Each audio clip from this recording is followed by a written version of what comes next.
જય શ્રી કૃષ્ણ. જય હો, મંગલમય હો. આપણે કાલનું કન્ટિન્યુ હવેથી રોજ કરીશું. આપણે દૈવી પરિવારના પ્રત્યેક જિજ્ઞાસુ સભ્યને જાણવું છે કે ગીતાને માનું બિરદ કેમ આપ્યું છે. કદાચ એક સવાલ પર જવાબ દેતા 4-5 દિવસ લાગી જશે, કંટાળશો નહીં ને. તો પ્રથમ બાળકને બોલતા માં શીખવે, પછી સમજણપૂર્વક બોલતા શીખવે, થોડુંક મોટું થાય, ચાલતા થાય ત્યારે.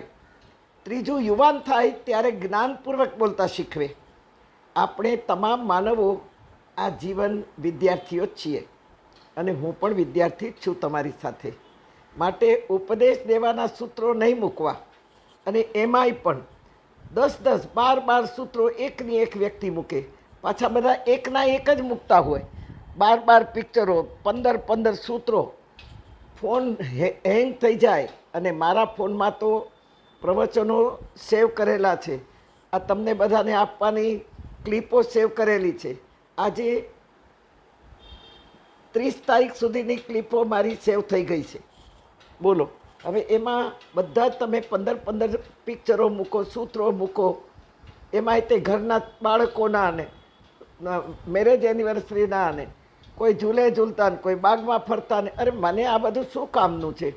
ભલે તમે સ્ટેટસમાં મૂકતા હો, પણ તમારું સ્ટેટસ મારા વોટ્સએપ પર આવે છે અને મને એ જોવામાં આવે છે, તો મને નથી ગમતું. કારણ કે મને સમય પણ નથી આવું બધું જોવાનું, અને તમારા ઘરના લોકોને જોઈને મને શું કામ છે?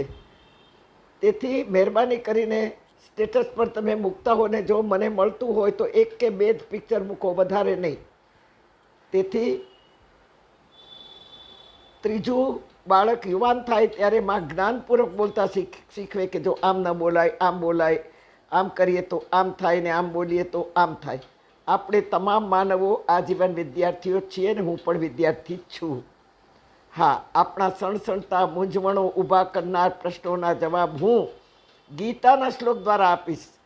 ત્યારે માનજો કે સ્વયં માં ગીતા જ મારામાં બેસી આપ સર્વેને જવાબ આપી રહી છે. તો સુનો. જે માં બાળકને શરૂઆતમાં બોલતા શીખવે, બાળક કાલું ઘેલું બોલતા શીખે, સ્કૂલે જાય ત્યારે સ્કૂલની રીત પ્રમાણે બોલતા શીખવે. હવે કાલું ઘેલું ન શીખાય, હવે કાલું ઘેલું નહીં બોલવા દે. ત્યાર પછી યુવાન થાય, કોલેજમાં જાય, ડિગ્રી પ્રાપ્ત કરે, ત્યાર પછી જ્ઞાનપૂર્વક બોલતા શીખવે. મેનર્સ કેમ કરાય એમ બોલતા શીખવે. ત્યાર પછી પ્રૌઢ થાય, વૃદ્ધ થાય, ત્યાં સુધી માં સતત બોલતા શીખવે. વૃદ્ધાવસ્થામાં, પ્રૌઢાવસ્થામાં માં ગીતા કહે છે કે હવે હું જે કહું છું તે તું ખાસ સાંભળ, અને તું એમ જ બોલતા શીખ. સતત બોલતા શીખવે. માનવ જીવે ત્યાં સુધી માં ગીતા બોલતા શીખવે.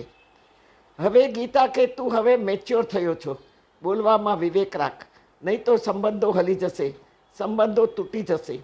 આપણે પૂછીએ છીએ કે માં, ગીતાને આપણે પૂછીએ છીએ કે માં, સામી વ્યક્તિની વાણી વર્તન ખરાબ હોય તો એને કહ્યા વગર કેમ ચાલે? કહેવું તો જોઈએ જ. ત્યાં માં ગીતા કહે છે 18મા અધ્યાયમાં, અનુદ્વેગ કરમ વાક્યમ સત્યમ પ્રિય હિતંચ સ્વાધ્યાય વ્યસનમ ચૈવમ વાંગમયં તપ ઉચ્યતે. હવે આ સમજવા માટે 2 દિવસ જોશે કે એવી વ્યક્તિને જરૂર રોકવાની, ટોકવાની નહીં. વળી એવી વ્યક્તિને ઉદ્વેગ થાય, દુઃખ થાય, ખોટું લાગે તેવું નહીં કહેવું. અનુદ્વેગ કરમ વાક્યમ, ઉદ્વેગ થાય તેવું કહો નહીં. અને છતાં કહ્યું છે સત્યમ પ્રિય હિતંચયત, સત્ય કહેવું. આપણે પૂછીએ માં, સત્ય કહીએ ત્યારે ઉદ્વેગ તો થવાનો જ, ખોટું તો લાગવાનું જ. ત્યાં વળી ગીતા કહે છે સત્યમ પ્રિય હિતંચયત, સત્ય કહે પણ પ્રિય કરીને કહે. અને એવું પ્રિય કહે કે ભવિષ્યમાં એનું હિત થાય. માં ગીતા 3 વાતો સાથે કરે છે કે ઉદ્વેગ થાય તેવું કહે નહીં, અને છતાં સત્ય કહે, અને એ પણ પ્રિય કરીને કહે.